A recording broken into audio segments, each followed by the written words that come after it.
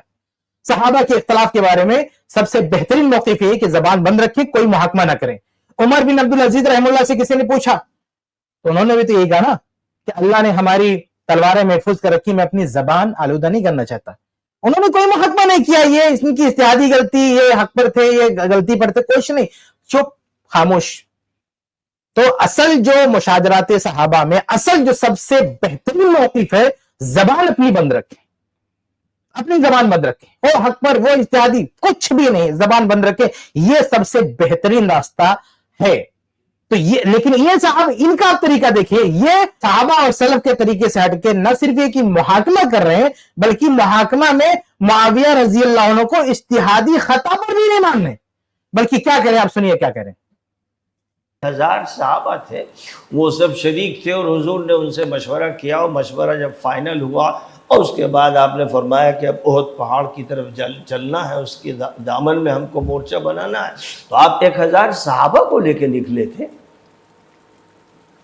1000 صحابہ کو لے کے نکلے تھے. ہر سیرت نگار یہی لکھتا ہے, اور یہی صورتحال تھی مسجد نبوی میں. جنہوں نے حضور کا خطبہ جمعے کا سنا تھا, 7 شوال کی تاریخ تھی, جنہوں نے خطبہ سنا تھا, جنہوں نے حضور کے پیچھے نماز پڑھی تھی, جو مسلمان تھے اور صحابی شمار ہوتے تھے, ان کو لے کر نبی اکرم صلی اللہ علیہ وسلم نکلے. اور آدھے راستے پر عبداللہ ابن ابی صحابی نے جو دیکھیے یہ شخص اللہ کے نبی صلی اللہ علیہ وسلم کے دور کا واقعہ بیان کر رہا ہے کہ اللہ کے نبی صلی اللہ علیہ وسلم صحابہ کو لے کے نکلے. اس میں جو عبداللہ بن ابی جو منافق ہے, یہ جو ہے متمرد ہے, سرکش ہے, یہ شخص ان کو, یہ عبداللہ بن ابی کو صحابی ماننا ہے. بتائیے, وہ جو منافقین تھے, منافقین کو صحابہ کا ٹائٹل دے رہا ہے. آپ سوچئے, منافقین کو صحابہ کہہ رہا ہے. اب یہ بندہ پتہ نہیں جو ہے اس کی عقل کو کیا ہو گیا ہے, یہ کس طرح کے شیطان اس پر غلبہ ہے کہ صحابی, پوری امت کی نظر میں صحابی اور منافق کے دونوں ایک دوسرے کے اپوزٹ. ایک شخص جو منافق ہے اس پہ صحابی کا لقب دیا ہی نہیں جا سکتا, وہ صحابی ہو ہی نہیں سکتا, صحابی کا اطلاق اس پہ ہو نہیں سکتا. صحابی ایک ٹرم ہے, ایک اصطلاح ہے, اور اس کی ایک ڈیفینیشن ہے کہ جس نے اللہ کے نبی صلی اللہ علیہ وسلم کو ایمان کی حالت میں دیکھا اور ایمان کی حالت میں ہی وفات ہوئی, نبی کا ساتھ دیا, دیکھا نبی کی زندگی میں, بیداری میں, اور ایمان کی حالت میں ہی وفات ہوئی. یہ شرط ہے صحابی کی, یہ شرط ہے کہ اس کی وفات بھی ایمان کی حالت میں ہوئی ہو. یہ جو اہل سنت صحابہ بولتے ہیں, صحابی کی اصطلاح استعمال کرتے ہیں, اس اصطلاح کی ڈیفینیشن یہ ہے کہ ایمان کی حالت میں ملاقات ہوئی, ایمان کی حالت میں وفات ہوئی ہو. اب یہ جو جن منافقین کی بات آپ کر رہے ہیں, ان کی وفات ایمان کی حالت ہے, پھر صحابی کیسے بول رہے ہیں ان کو, پھر وہ صحابی کیسے ہو سکتے ہیں؟ تو یہ شخص جو ہے منافقین کا ذکر کر رہا ہے. جو یہ بیچ میں جو باتیں ہو رہی ہیں ان کی منہ سے نکل رہی ہیں, منافقین کا تذکرہ کر رہے ہیں, اور منافقین کو کہہ رہے ہو صحابہ. منافقین صحابہ, اللہ کے نبی صلی اللہ علیہ وسلم کے ساتھ جو بھی جا کے کھڑا ہوگا وہ صحابی ہو جائے گا. یہ صحابی کی ڈیفینیشن ہے, یہ صحابی کی تعریف ہے کہ جو بھی ان کے ساتھ کوئی بھی جا کے بیٹھ گیا وہ صحابی ہو گیا. اب آگے دیکھیے کیا کہتے ہیں. بانی نفاق تھا، سردار نفاق تھا، اس نے کہا کہ ہم نہیں رہیں گے، تو اس نے اجتہاد ہی کیا تھا. دیکھیں یہ اجتہاد کیا تھا. آپ سوچیں عبداللہ بن ابی منافق نے جو روگردانی کی، جو سرکشی کی، اس کی سرکشی کو یہ شخص اجتہاد کہہ رہا ہے. آپ سنیے آگے بھی سن لیتے تھوڑا سا. اس کا اجتہاد یہ کہتا تھا کہ ہم اس جنگ میں شریک نہیں ہوں گے، تو اجتہاد کیا اور اس کے بعد اس نے کہا کہ ہمارے لوگ واپس چلیں. تو 300 صحابہ عبداللہ ابن ابی کے ساتھ نبی سے بغاوت کر کے دغا. دیکھو صحابہ نبی سے بغاوت کر دیے، دغا کر، صحابہ بول رہا ہے یہ شخص، یہ صحابہ بول رہا ہے کہ صحابہ نبی صلی اللہ علیہ وسلم سے دغا کرنے والے صحابہ، یہ کس نے تم کو سکھا دیا؟ وہ منافق صحابی کیسے ہو سکتے ہیں؟ اور ان کا جو یہ طرز عمل ہے، ان کا جو تمرد ہے، ان کا جو نفاق ہے، یہ شخص اس کو اجتہاد بول رہا ہے. آپ سوچیں کیا گیا، زمین کو خون سے رنگین کر دیا گیا، اور بزرگ تابعین کو، اجلہ تابعین کو رب ایک منٹ آگے پیچھے ہو گئے تھے اور صحابی شمار ہوتے تھے، ان کو لے گے. تو اس نے اجتہاد ہی کیا تھا. اس کا اجتہاد یہ کہتا تھا کہ ہم اس جنگ میں شریک نہیں ہوں گے، تو اجتہاد کیا اور اس کے بعد اس نے کہا کہ ہمارے لوگ واپس چلیں. تو 300 صحابہ عبداللہ ابن ابی کے ساتھ نبی سے بغاوت کر کے، دغا کر کے، غداری کر کے واپس ہوئے. تو اب ان کے بارے میں بھی یہی کہا جائے، ان کا اجتہاد تھا، اجتہادی خطا کی انہوں نے. دیکھا آپ نے، یہ شخص جو ہے معاویہ رضی اللہ عنہ کے بارے میں جو اہل سنت کے اہل علم نے، حالانکہ اس میں بہت سارے اہل علم ہیں، بڑے بڑے علماء ہیں، انہوں نے یہ بات کہی ہے، ہم ان کے اس موقف کی بھی قدر کرتے ہیں، اس پہ کوئی لعن طعن نہیں کرتے کہ انہوں نے، حالانکہ ہم بہتر سمجھتے ہیں کہ خاموشی اختیار کی جائے، لیکن وہ بات اگر کسی نے کہی بھی ہے تو بہرحال اہل علم کی ایک رائے ہے. اب یہ شخص اس رائے پر بھی نہیں ہے جو کہ اہل سنت کی، اہل علم کے ایک بہت بڑی تعداد کی وہ رائے، اس پر بھی یہ شخص نہیں ہے. معاویہ رضی اللہ تعالی عنہ کی غلطی کو اجتہادی غلطی بھی ماننے کے لیے تیار نہیں. اور مثال کسی مسلمان کی غلطی سے نہیں، بلکہ وہ تو منافق کی غلطی سے تمثیل دے رہا ہے شخص، وہاں جا کے ملا رہا ہے، اور یہ کہہ رہا ہے کہ وہ عبداللہ بن ابی اس نے بھی تو جو ہے اجتہاد کیا تھا. اب بتائیے یہ اجتہاد کے بارے میں دو چیز میں آپ کے سامنے بتا دوں کہ حیرت ہوتی ہے کہ کیسے یہ شخص جو ہے یہ بات کر رہا. سب سے پہلی بات تو یہ کہ آپ دیکھیں کہ منافق، کافر، یعنی یہ سب کوئی بھی فیصلہ لے، کوئی بھی کام لے، اس کو اجتہاد کہیں گے. اجتہاد کے لیے مجتہد کے لیے شرط ہے نا کہ مجتہد کون ہوگا؟ کافر بھی مجتہد ہوگا، منافق بھی مجتہد ہوگا. بھئی درجہ اجتہاد ایک بہت بڑا منصب ہے، اس منصب کے لیے شروط ہیں، اس کے قواعد ہے. بھئی یہ خود یہ شخص جو ہے حنفی مکتبہ فکر سے تعلق رکھتا ہے، اور یہ ابھی تو جو ہے اس کا معاملہ خراب ہو گیا، تو یہ بھی کہنا ٹھیک نہیں ہے کہ حنفی ہے، تو رافضی ہے. لیکن پہلے یہ شخص اسی طبقے سے تھا، اور آپ دیکھیں کہ ایک بہت بڑی جو تعداد ہے ائمہ اربع رحمہم اللہ کی تقلید کرنے والی، ان میں سے بہت سارے لوگ کہتے ہیں اجتہاد ختم ہو چکا، نہیں آج کوئی مجتہد ہے نہیں. بلکہ آج بھی ایسے لوگ موجود ہیں جو کہتے ہیں کہ اس وقت روئے زمین پہ ہم کسی مجتہد کو جانتے ہی نہیں. کیوں؟ اصل میں اجتہاد کی اتنی کڑی شرطیں ہیں اور اس کے جو اصول و ضوابط ہیں کہ اجتہاد کے لیے کسی کو مجتہد کے مقام پر ماننے کے لیے اس کے اندر کیا کیا کوالٹی ہونی چاہیے، کیسا کیسا علم ہونا چاہیے، قرآن کا علم، حدیث کا علم، وہ اس کے اندر وہ صلاحیت ہونی چاہیے اجتہاد کی. آپ بتائیں کہ یہ منافق کو مجتہد کہہ رہا ہے، اس کے اندر اجتہاد کی وہ سارے شروط پائے جاتے ہیں؟ اس نے پڑھا اس کی شخصیت، وہ کون ہے؟ وہ مجتہد ہے. اور سب سے بڑی بات، جب اللہ کے نبی صلی اللہ علیہ وسلم نے کلیئر کر دیا، جب اوپن ہو گیا اس کا پورا معاملہ کہ یہ شخص منافق ہے، تو جس پر نفاق کی مہر لگ گئی اور جو پوری طرح سے کھلم کھلا جس کو ڈکلیئر کر دیا کہ یہ شخص منافق ہے، صحابہ کے علم میں آ چکا کہ یہ شخص منافق ہے، اور پورے مسلمان جانتے ہیں کہ وہ شخص منافق ہے، اس کے باوجود بھی اس کو مجتہد کہنا، اس کو پاگل پن کہیں یا گمراہی کہیں، ضلالت کہیں. اور دوسری بات، تو پہلا پوائنٹ یہ ہے کہ وہ منافق ہے. منافق کیسے مجتہد ہو جائے گا جی؟ یار منافق تو جانے دیجیے، مسلمان بھی بلکہ عالم بھی اگر اس شرائط پر، اس معیار پہ پورا نہیں اترتا ہے، اس کو بھی مجتہد نہیں کہیں گے، اور تم ایک منافق کو لاؤ مجتہد بنانے کے لیے، تو استغفر اللہ. دوسری بات یہ ہے کہ اجتہاد کے بارے میں ساری کتابیں آپ پڑھ لیجئے، سارے فقہ کے دفاتر چھان ماریے، آپ کو ایک رول ملے گا، اصول ملے گا، کیا؟ لا اجتہاد مع النص، نص کی موجودگی میں کوئی اجتہاد نہیں ہے۔ اب اس کی طرح سے اگر کوئی بات کرے تو بتائیے کہ وہ ابلیس بھی مجتہد تھا، ہاں؟ اللہ تعالیٰ نے حکم دیا سجدہ کر، اس نے کیا کہا؟ اس نے کہا کہ نہیں، وہ تو میں آدم سے بہتر ہوں علیہ السلام، وہ مٹی سے بنائے گئے، میں آگ سے بنایا گیا، میں کیوں سجدہ کروں گا؟ تو حضرت آپ کے اصول سے تو پتا چلتا ہے کہ وہ بھی مجتہد تھا، ابلیس بھی، اس نے بھی اجتہاد کیا تھا۔ اچھا، یہ شخص نے کہا بھی ہے ابلیس کو، مثال بھی دیا ہے کہ وہ بھی اجتہاد تھا، تم بتانا کیا اس کو مجتہد مانتے ہو؟ کیا ابلیس مجتہد تھا؟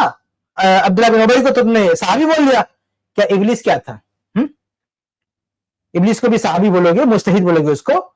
تو نص کی موجودگی میں، اللہ اس کے رسول کے صریح حکم کی موجودگی میں اجتہاد کی کوئی گنجائش نہیں ہے۔ اللہ کے رسول باحیات ہیں، اللہ کے رسول صلی اللہ علیہ وسلم قیادت کر رہے ہیں، اللہ کے رسول صلی اللہ علیہ وسلم کا حکم ہے، اور اللہ کے رسول صلی اللہ علیہ وسلم کی حکم کی موجودگی میں کوئی جو ہے روگردانی کرتا ہے، اس کو اجتہاد کہیں گے؟ نبی صلی اللہ علیہ وسلم کے حکم کے خلاف جانا اور آپ کی موجودگی میں وہ اجتہاد ہے، وہ اجتہاد نہیں ہو سکتا، وہ بالکل اجتہاد نہیں ہو سکتا۔ لا اجتہاد مع النص، تو آج کے دور میں یہ رسول عہد رسالت تو جانے دیجیے، آج کے دور میں بھی یہ متفق علیہ قاعدہ ہے، لا اجتہاد مع النص، نص کی موجودگی میں اللہ کے نبی موجود ہے، نص بھی موجود ہے، صاحب نص بھی موجود ہے، اللہ کے نبی صلی اللہ علیہ وسلم موجود ہے، آپ کا فرمان موجود ہے، پھر بھی اگر کوئی روگردانی کرتا ہے وہ کیسے مجتہد ہو جائے گا؟ اس کا کیسے اجتہاد ہوگا؟ اس کے سامنے نبی موجود ہے، نبی کا فرمان موجود ہے، یہ کون سا اجتہاد ہے؟ لیکن ادھر صفین میں نہ اللہ کے نبی صلی اللہ علیہ وسلم موجود ہیں، اور نہ اس حوالے سے ان کے پاس، یعنی جو صفین میں آئے ان میں سے کسی کے پاس کوئی نص نہیں، کسی کے علم میں کوئی نص نہیں، کسی کے علم میں کوئی نص نہیں ہے۔ نص ہوتی تو ظاہر سی بات ہے ان کے علم میں ہوتی یا ان کے فہم میں ہوتی، وہ اختلاف کر ہی نہیں سکتے۔ صحابہ رضی اللہ تعالیٰ عنہم، ان کے سامنے اگر انہوں نے کسی مسئلے میں اختلاف کیا ہے ایک دوسرے سے، تو ظاہر سی بات ہے کہ یا تو نص ان کے پاس نہیں ہے، یا اس کا فہم جو ہے، فہم میں ان کا اختلاف ہوا ہے۔ لیکن نص سے صحیح بہت واضح ہو، اوپن ہو، اس کے باوجود بھی اگر کوئی اسے جو ہے نہیں، اس کے باوجود بھی صحابہ کرام اس پہ عمل نہ کرے، اس کو نہ مانے، یہ ممکن نہیں ہے۔ آگے بڑھتے ہیں، دیکھیے کیا کہتے ہیں۔ اور اجتہادی خطا کر کے وہ لوگ مدینہ منورہ چلے گئے۔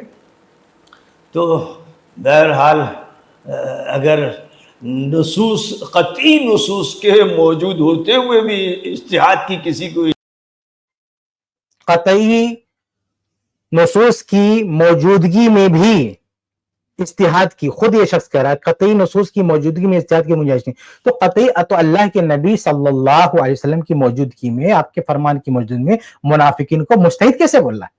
رہا مسئلہ اہل صفین کا، تو اہل صفین میں بتایا کہ علی رضی اللہ تعالیٰ عنہ نے کوئی نص پیش کی، یا معاویہ رضی اللہ عنہ نے کوئی نص پیش کی، ان سے سوالات ہوئی تو انہوں نے کہا ہمارا اجتہاد، انہوں نے خود کہا ہمارا اجتہاد ہے۔ یہ شخص کہنا چاہتا ہے کہ نص سے سری، یعنی علی رضی اللہ تعالیٰ عنہ کے پاس نص سے سری ہے جنگ صفین میں، کیونکہ پورا مسئلہ لڑائی ہی سے جوڑ کے، خلافت کا مسئلہ نہیں شروع کرے، اس نے شروعات کی ہے لڑائی سے، قتل والی حدیث پیش کی ہے، سارا معاملہ صفین کا ہے۔ باقی جہاں جو ہے خلافت کا مسئلہ ہے، علی رضی اللہ تعالیٰ عنہ کی خلافت کا، تو اس میں کوئی شک نہیں ہے کہ وہ خلیفہ ہیں، اس میں کوئی مسئلہ نہیں۔ باقی جہاں تک خلافت پہ نص کی بات ہے تو دیکھیے تینوں خلفاء میں سے کسی کے تعلق سے بھی کوئی نص سے سری نہیں، اللہ کے نبی صلی اللہ علیہ وسلم نے اشارے دیے ہیں، لیکن کوئی ایسا اللہ کے رسول نے نام لکھ کے نہیں گیا کہ میرے بعد ابو بکر صدیق خلیفہ بنیں گے، پھر یہ بنیں گے، پھر یہ جو ہے صحابہ کرام کا اتفاق ہے، اور اللہ کے نبی صلی اللہ علیہ وسلم کے اشارے موجود ہیں۔ نص سے سری تو خلافت کے تعلق سے بھی نہیں ہے، کسی بھی خلیفہ کے تعلق سے، اس لیے وہ ساری حدیثیں جس میں یہ آتا ہے کہ اللہ کے نبی صلی اللہ علیہ وسلم نے باقاعدہ یہ بتا کے گئے کہ میرے بعد ابو بکر صدیق رضی اللہ عنہ خلیفہ ان کو بنانا ہے، جہاں ایک دم صراحت اشارہ نہیں، اشارے والی حدیث تو صحیح ہے، لیکن پوری صراحت والی جو حدیثیں ہیں اہل علم اس کی جب تضعیف کرتے ہیں تو یہ بھی کہتے ہیں کہ اس کے ضعیف ہونے کی علامت یہ ہے کہ اللہ کے نبی صلی اللہ علیہ وسلم نے کوئی صراحتاً ایسی کوئی بات نہیں کہی ہے۔ تو خلافت کا معاملہ اس میں کوئی شک نہیں کہ وہ خلیفہ ہیں، اور جب امت نے بیعت کر لیا، مان لیا، تو خلیفہ ہیں۔ لیکن یہ جو جنگ صفین میں آنے کا معاملہ ہے،